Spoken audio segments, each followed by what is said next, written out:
In 1970, Anita Bartell and I were invited to London to watch a special bull terrier show. We found the best ticket was to go with a theater group, go to the theater a couple of times, and then abandon them. Going over, we flew out of Chicago, had to stop over Denver, finally got out of Denver, had to circle over New York for hours. There was a storm. Got down 2 o'clock, and our flight was canceled. Waited. Finally, they said it's ready. Got on the plane. It was mainly all men. They'd been drinking all this waiting time and were drunk as they could be. Loud, obnoxious, throwing pillows, anything. It was horrible. And they all worked for Fabergé, so don't ever buy anything from them.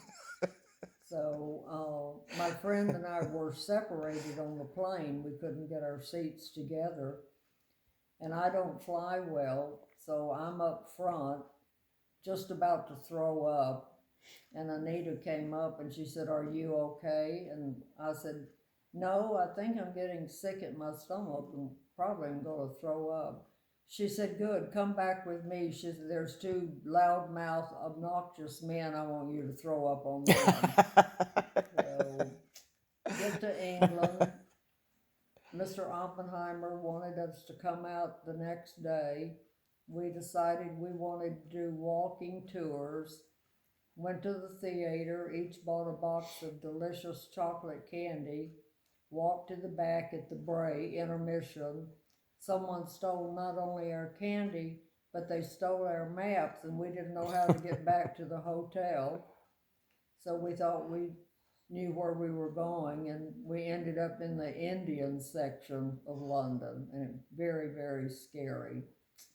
So finally, we gave in to Mr. Oppenheimer and said, "All right, send your chauffeur and we'll come out."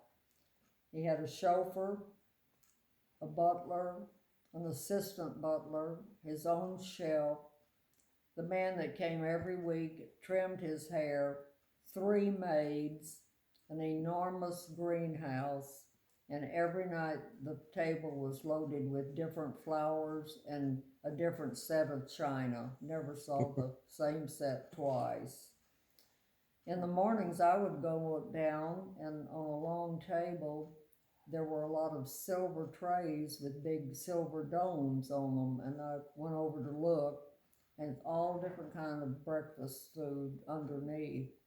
Well, my friend Anita was slow in getting down, and after about 5, 6 days, she said, "I am starving in the mornings." I said, "Well, Anita, why aren't you eating?" She said, "I don't see any food." And I said, "Well, go look under the domes." And she was quite surprised. So, but anyway, went to the big show and would go visit a kennel in the morning, go to his club, visit another kennel, go home, have a drink in a tiny little formal dining room, and then the butler would open the doors to the dining room and say, "Dinner is served."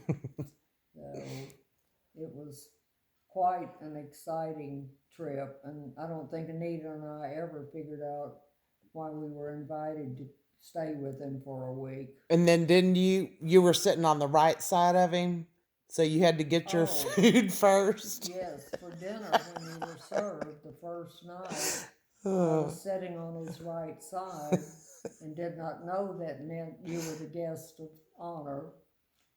And the butler approaches with this enormous silver tray, lifts the dome off, and I don't know if he's going to serve me or do I serve myself. And I finally figured, just reach in there and get a piece of fish. So this went on with every um, item that was served that night. I Oh. had to take it first. So And then how many dogs did you say he had his own kennel, right? he had his own kennel, a very large building, and they had probably 30 retired dogs. They had, I imagine, 20 that were actively being shown or bred, had a kennel manager, Eva Weatherall, and under her there were 4 workers that worked all day there, cooking and cleaning. The dogs, they exercising. cooked like real meals for them, right? Yeah. That just didn't give them dog food. Didn't they show the dogs? They cooked their own food. Yeah. They didn't believe in dry dog meal, so they would cook meat, beef, and vegetables. And he had been, you asked, how do you know me? And he had been following your Yeah.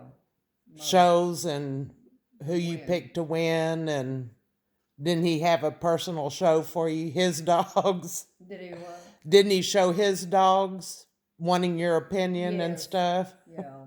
They were formally presented, all chalked, cleaned up, and we had to sit in a glass enclosed little room, and then he would make comments about them, and then would give us a picture of any dog that we wanted, but it was like he did not want us to touch the dogs. So one dog came out, and I loved him, Frosty, and was talking to Mr. Oppenheimer about him, and he said he is really good, but his ears flopped down, so that meant they could never show him. And I said, if I had him, I would definitely breed him. And he said, I'm glad you said that. He said, I just wondered if Americans would breed one with floppy ears. Very unusual visit.